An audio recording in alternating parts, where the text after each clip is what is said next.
Hello everybody, mission competition में आप लोगों का बहुत बहुत स्वागत। और हम फिर हाजिर हैं एक नए वीडियो के साथ में। और जितने भी चैनल पर नए हैं, यदि वो चाहते हैं कि हमारे चैनल के ऊपर जितना भी मिशन कंपटीशन के अंदर कंटेंट प्रोड्यूस हो रहा है, यदि आप चाहते हो कि उसके पीडीएफ्स अवेलेबल हो जाए, तो आपको super Guru the learning app को गूगल प्ले स्टोर से डाउनलोड करना होगा। ओके, हमेशा की तरह चंद पंक्तियां आप लोगों के लिए। सफलता का एक मूलभूत नियम है कि आप अपनी गलतियों के साथ साथ दूसरों की गलतियों से भी सीखते चलें और आगे बढ़ें। क्या कहा मैंने? सफलता का एक मूलभूत नियम है कि आप अपनी गलतियों के साथ साथ दूसरों की गलतियों से भी सीखते चलें और आगे बढ़ें। दूसरों की गलतियां जो है उनसे भी सीखना है और आगे बढ़ना है। इन्हीं पंक्तियों के साथ में आज एक बहुत विशेष वीडियो मैं आपके सामने लेकर आया हूं, और वो है भारत की आजादी के 10 बड़े आंदोलन। भारत की आजादी के 10 बड़े आंदोलन, 10 big independence movement of India.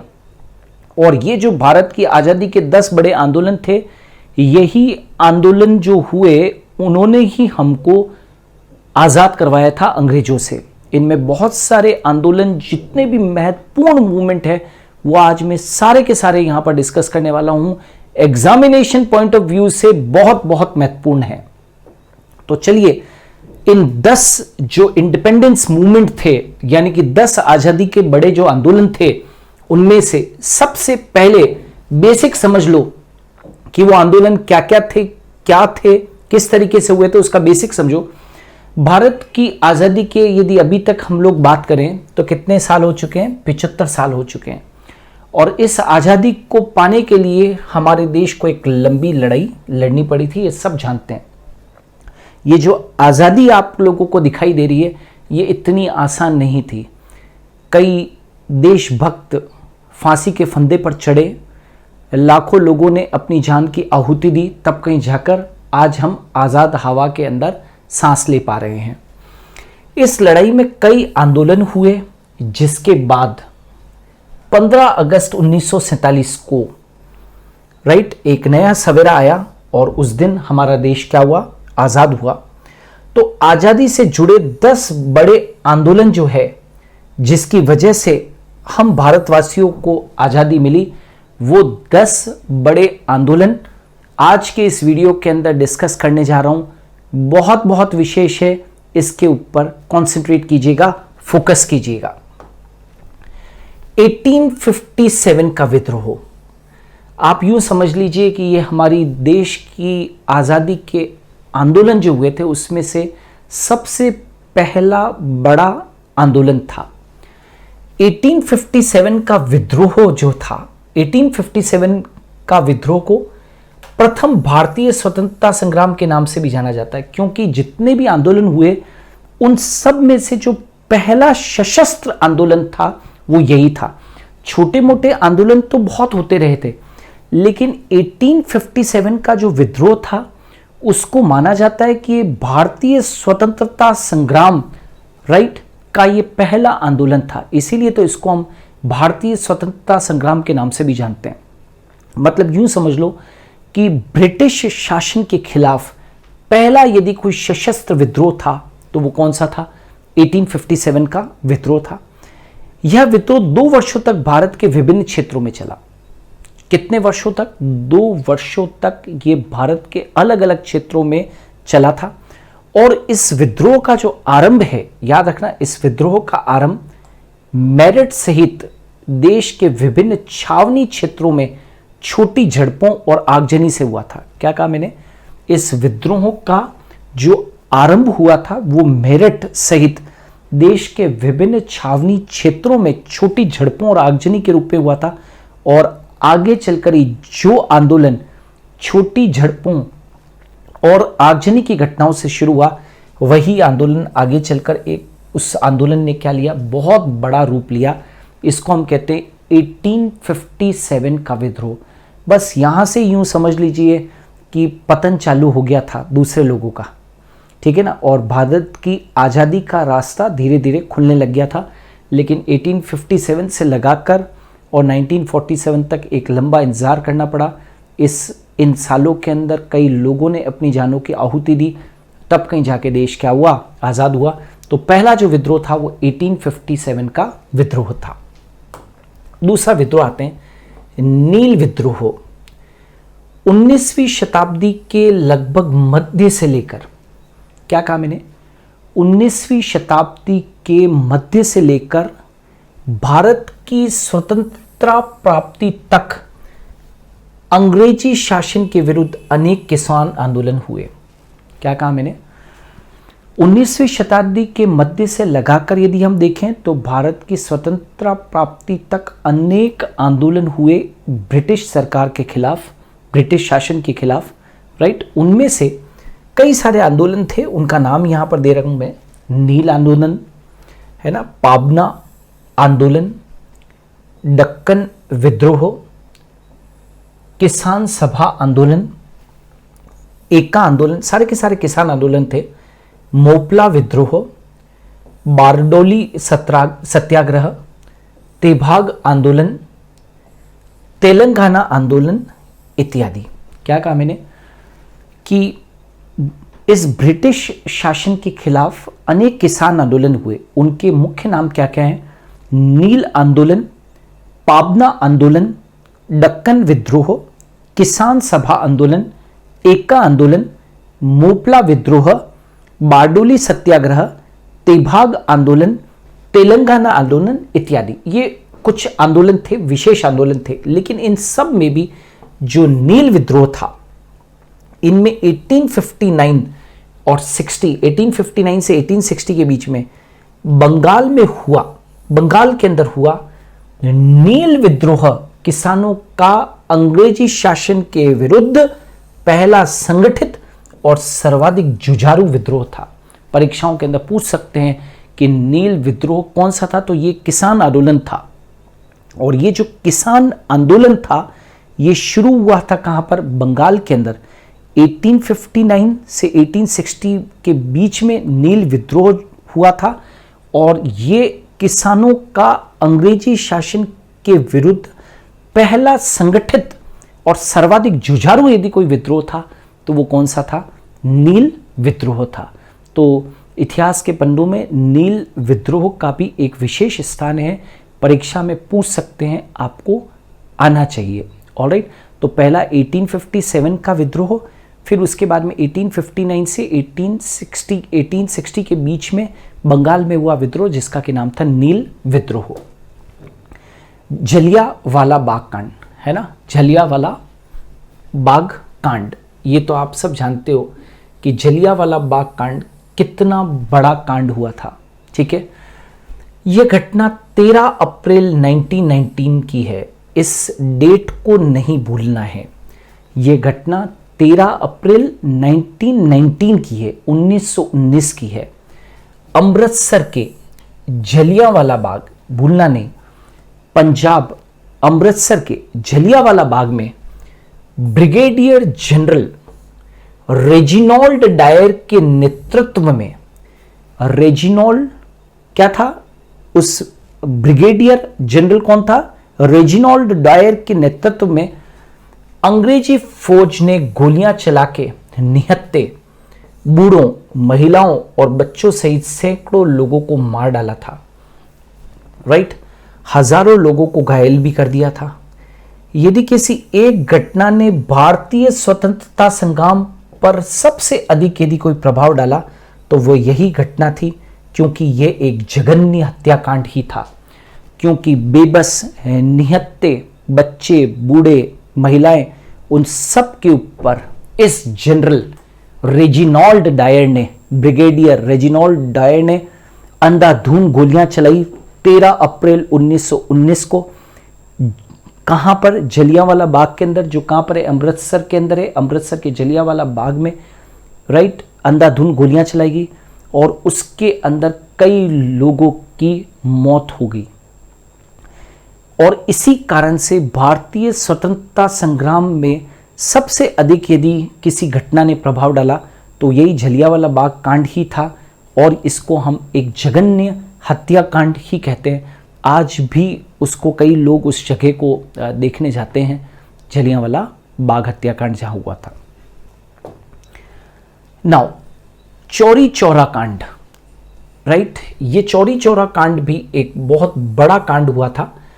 1 February, date मत भूलना, चौरी चौरा कांड 1 फरवरी 1922, 1 फरवरी 1922 को चौरी चौरा कांड भारत के इतिहास के पन्नों में कभी न भूलने वाला एक काला दिन है।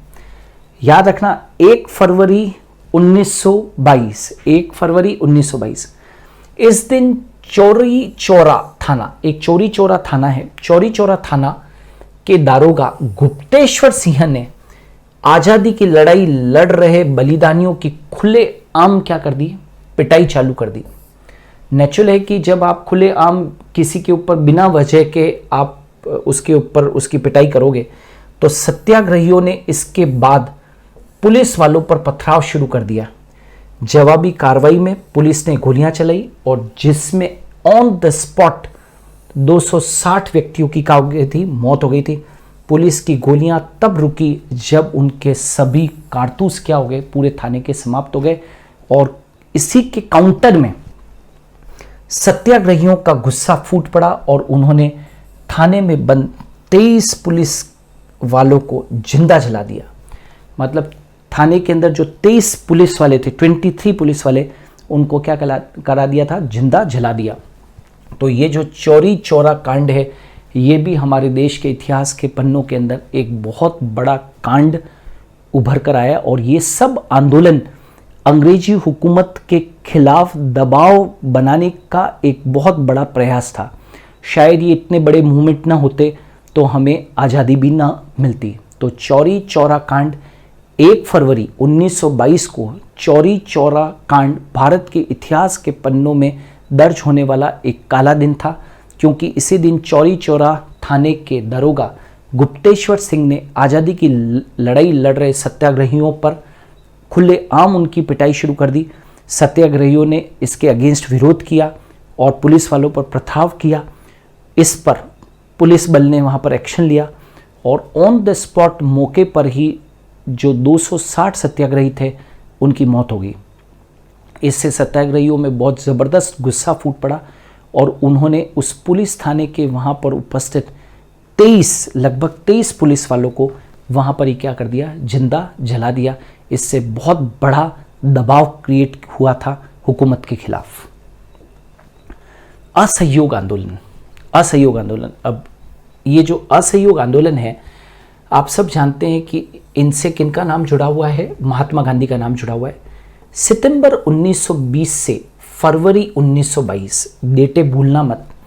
सितंबर 1920 से फरवरी 1922 के बीच महात्मा गांधी और भारतीय राष्ट्रीय कांग्रेस के नेतृत्व में असहयोग आंदोलन चलाया गया। वापस से बोल रहा हूँ, सितंबर 1920 से लगाकर फरवरी 1922 के बीच महात्मा गांधी और भारतीय राष्ट्रीय कांग्रेस के नेतृत्व में एक बड़ा आंदोलन चालू किया गया था, जिसका कि नाम था असहयोग आंदोलन, राइट।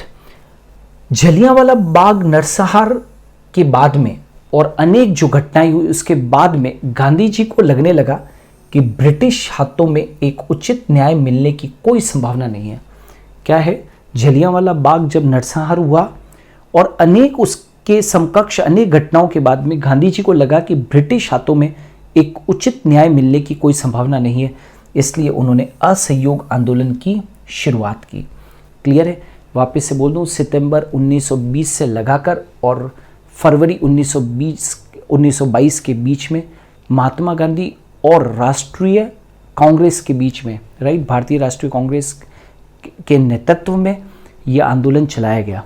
ऑलराइट, और इस आंदोलन को क्या कहा गया था, असहयोग आंदोलन। इसको क्या कहा गया था, असहयोग आंदोलन, क्योंकि गांधी जी को लगने लग गया था कि इतने बड़े जो नरसंहार हुए जलियांवाला बाग और अन्य कांड के अंदर, तो लगने लगा था कि अब गांधी जी को लगने लगा था कि उनसे कोई अंग्रेजों से उचित न्याय नहीं मिल सकता है, तो फिर उन्होंने असहयोग आंदोलन को शुरू किया।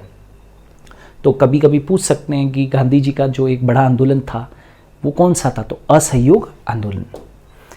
सविनय अवज्ञा आंदोलन, सविनय अवज्ञा आंदोलन, देखिएगा, सविनय अवज्ञा आंदोलन ब्रिटिश साम्राज्यवाद के खिलाफ कांग्रेस द्वारा चलाए गए जन आंदोलन में से एक था। राइट, क्या कहा? सविनय अवज्ञा आंदोलन ब्रिटिश हुकूमत के खिलाफ कांग्रेस द्वारा चलाए गए अभियानों में से एक बड़ा जो जन आंदोलन था वो कौन सा था? सविनय अवज्ञा आंदोलन।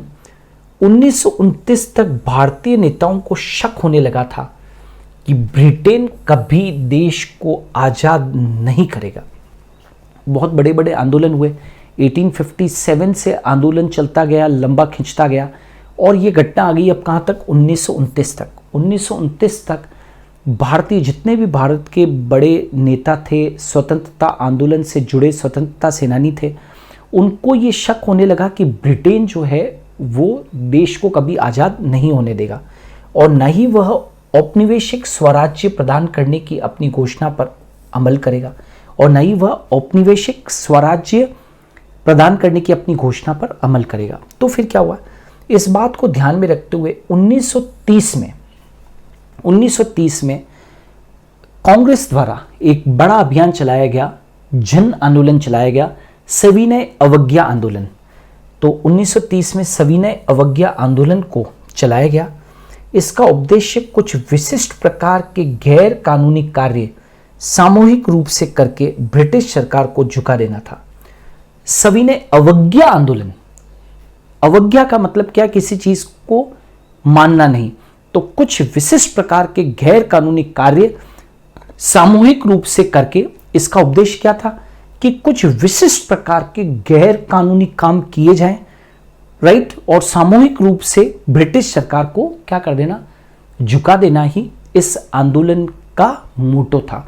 तो सविनय अवज्ञा आंदोलन 1930 में लगभग 1930 में ये आंदोलन चलाया गया। इसका मुख्य ध्येय क्या था? कि विशिष्ट प्रकार के गैर कानूनी कार्य सामूहिक रूप से किए जाएं ताकि ब्रिटिश सरकार को क्या किया जा सके? झुकाया जा सके। इसको बोलते हैं सविनय अवज्ञा आंदोलन। ऑलराइट। पूर्ण स्वराज की मांग, अंग्रेजों से पूर्ण स्वराज की मांग। 1929 के लाहौर में रावी नदी के तट पर हुए कांग्रेस ने, राइट, रावी अधिवेशन का आयोजन किया था। 1929 में रावी नदी के तट पर हुए कांग्रेस ने रावी अधिवेशन का आयोजन किया। मतलब 1929 में लाहौर के रावी नदी के तट पर रावी अधिवेशन का आयोजन किसने किया भाई? भारतीय राष्ट्रीय कांग्रेस ने किया। ऑलराइट। इस अधिवेशन में पहली बार पूर्ण स्वराज की मांग ब्रिटिश हुकूमत से की गई। कांग्रेस की इस मांग से ब्रिटिश सरकार हिल गई थी। क्या कहा मैंने? पूर्ण स्वराज की मांग। 1929 में लाहौर के रावी नदी के तट पर हुए, राइट, राष्ट्रीय कांग्रेस का एक अधिवेशन हुआ, एक अधिवेशन का आयोजन किया गया। इस अधिवेशन में पहली बार अंग्रेजी हुकूमत से कांग्रेस ने पूर्ण स्वराज की क्या की थी? मांग की थी। और कांग्रेस की इस मांग से पूरा की पूरा जो ब्रिटिश हुकूमत थी, उनकी जो सरकार थी, वो काफ़ी हिल गई थी। इसको कहा था पूर्ण स्वराज की मांग। नमक सत्याग्रह, स्वतंत्रता आंदोलन जो हुए उसमें इसका बहुत बड़ा नाम है। डांडी मार्च कह दीजिए या नमक सत्याग्रह आंदोलन कह दीजिए, अलग अलग नाम से ये जाना जाता है। नमक सत्याग्रह आंदोलन या डांडी मार्च। ये सत्याग्रह क्यों चलाया गया था उसका देखिए। नमक सत्याग्रह महात्मा गांधी द्वारा चलाए गए प्रमुख आंदोलनों में से एक था। महात्मा गांधी ने देश के लिए बहुत सारे आंदोलन चलाए थे, है ना। पतले से दुबले पतले इंसान थे, लेकिन आंदोलन करने के अंदर उनको महारत हासिल थी। तो नमक सत्याग्रह महात्मा गांधी द्वारा चलाए गए प्रमुख आंदोलनों में से एक था। 12 मार्च 1930 में 12 मार्च 1930 में बापू ने अहमदाबाद के पास स्थित साबरमती आश्रम से 12 मार्च, भूलना मत, 12 मार्च 1930 में बापू ने अहमदाबाद के पास स्थित साबरमती आश्रम, अभी भी ये एट प्रेजेंट है, क्या कहा, साबरमती आश्रम से डांडी गांव तक 24 दिनों का पैदल मार्च निकाला था। उन्होंने ये जो मार्च है वो नमक पर ब्रिटिश राज के एकाधिकार के खिलाफ निकाला था। याद रखना, फिर से बता रहा हूं, 12 मार्च 1930 को महात्मा गांधी ने अहमदाबाद के पास स्थित साबरमती आश्रम से डांडी गांव तक 24 दिनों का पैदल मार्च निकाला था। ये क्यों निकाला था? तो उन्होंने यह मार्च नमक पर जो ब्रिटिश राज का एकाधिकार था उसके खिलाफ निकाला था। अहिंसा के साथ शुरू हुआ यह मार्च ब्रिटिश राज के खिलाफ बगावत का बिगुल बनकर उभरा। अहिंसा के साथ में महात्मा गांधी तो अहिंसा के पुजारी थे, तो अहिंसा के साथ शुरू हुआ ये मार्च ब्रिटिश राज के खिलाफ बगावत का एक बिगुल बनकर उभरा। उस दौर में ब्रिटिश हुकूमत ने चाय, कपड़ा और यहां तक कि नमक जैसी जो चीज है उस पर अपना एकाधिकार स्थापित कर लिया था। नमक जैसी चीज के ऊपर एकाधिकार स्थापित कर लिया था, जिसकी वजह से क्या हुआ, उस समय भारतीयों को नमक बनाने तक का अधिकार नहीं था। भारतीयों को नमक बनाने का तक का अधिकार नहीं था, जिसकी वजह से क्या होता था कि जो हमारे पूर्वज थे उनको इंग्लैंड से आने वाले नमक के लिए कई गुना ज्यादा पैसा देने पड़ते थे। बाद में बापू ने इस सत्याग्रह को डांडी मार्च के नाम से भी कहा गया, मतलब बापू के इस सत्याग्रह को, नमक सत्याग्रह को डांडी मार्च के नाम से भी जाना गया। क्यों? क्योंकि उन्होंने साबरमती आश्रम से डांडी गांव तक 24 दिनों की पैदल मार्च निकाली थी, इसीलिए इसको हम डांडी मार्च के नाम से भी जानते हैं। और महात्मा गांधी का जो हर एक्ट होता था वो अंग्रेजों के लिए काफ़ी सिरदर्द हुआ करता था, तो उनमें से डांडी मार्च, जो कि पहले एक अहिंसात्मक तरीके से चालू किया गया लेकिन बाद में विदेशी राज के खिलाफ एक बहुत बड़ी बगावत का ये बिगुल बनकर उभरा। तो ये ध्यान रखना, नमक सत्याग्रह। आज़ाद हिंद फौज है ना, ये जो आज़ाद हिंद फौज के जो संस्थापक थे सुभाष चंद्र बोस, ठीक है ना। कुछ देखिए, आज़ादी के वक्त में कुछ गर्म दल के नेता हुआ करते थे और है ना, और कुछ जो थे वो अहिंसावादी थे, ठीक है। तो सुभाष चंद्र बोस ने भारत को अंग्रेजों के कब्जे से आज़ाद कराने के लिए 1942 में, ध्यान दीजिएगा, 1942 में आज़ाद हिंद फौज नामक सशस्त्र सेना का गठन किया, क्योंकि सुभाष चंद्र बोस जैसे नेताओं का मानना था कि उनका ये मानना था कि अहिंसा से ये अंग्रेज मानने वाले नहीं हैं, राइट। तो सुभाष चंद्र बोस ने भारत को अंग्रेजों के कब्जे से मुक्त करवाने के लिए सन 1942 के अंदर आज़ाद हिंद फौज का गठन किया। ये भारत के अंदर सशस्त्र सेना का गठन था। 1 साल के अंदर ही इस फौज ने ब्रिटिश सेना और हुकूमत दोनों को हिलाकर रख दिया, है ना। काफ़ी मजबूत फौज को तैयार किया था सुभाष चंद्र बोस ने। इस सेना ने देश के लोगों में मर मिटने का जज्बा और देश को आज़ाद कराने के लिए संघर्ष के मनोबल को चरम पर पहुंचाने का काम किया था, राइट। सुभाष चंद्र बोस ने कई सारे नारे दिए और उन नारों के कारण देश की जनता के अंदर एक जज्बा बना और उसके कारण अंग्रेजी हुकूमत के खिलाफ जो लोग पहले सर उठाकर नहीं बोलते थे उनका मनोबल बढ़ा और वो सर उठाकर बोलने लगे। इस काम को अंजाम तक पहुंचाने में सुभाष चंद्र बोस ने अहम भूमिका निभाई थी। तो हमारी देश की आज़ादी के अंदर आज़ाद हिंद फौज, जो कि सुभाष चंद्र बोस के द्वारा गठित की गई थी, सशस्त्र सेना थी, उसका बहुत बहुत अहम रोल रहा है। और जो हमारा 10वां जो बहुत बड़ा मूवमेंट था वो था भारत छोड़ो आंदोलन, राइट।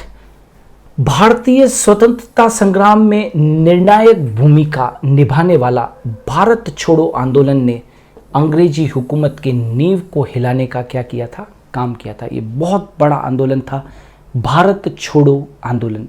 अंग्रेजी हुकूमत के खिलाफ निर्णायक लड़ाई का ये एक बहुत बड़ा आंदोलन था। यह वह आंदोलन था जिसमें पूरे देश की व्यापक भागीदारी रही थी। पूरा देश इस आंदोलन से जुड़ गया था और इस आंदोलन के बाद ही अंग्रेजी हुकूमत को यह एहसास हो गया था कि अब उनके भारत में लंबे अरसे तक बने रहना मुमकिन नहीं है अंग्रेजी हुकूमत, अंग्रेजी शासन इस बात को समझ चुका था कि यदि अब हम यहाँ पर रहे तो हमारे लिए मुश्किल हो सकती है, और इन्हीं आंदोलन के कारण देश फिर आज़ाद हुआ। तो ये जो आंदोलन है वो 1857 से चालू हुए और 1857 से लगाकर और देश में 1947 के अंदर इतनी लंबी लड़ाई लड़नी पड़ी, तब कहीं जाकर और देश को आज़ादी मिली। मैं उन सब स्वतंत्रता सेनानियों को, उन सब आंदोलनकारियों को मैं सल्यूट करता हूँ जिनके कारण हम आज आज़ाद हैं। सो उन सब को बहुत बहुत सलाम। आज के वीडियो के अंदर इतना ही। हम कल फिर मिलेंगे ठीक 8 बजे मिशन कंपटीशन में एक नए वीडियो के साथ में।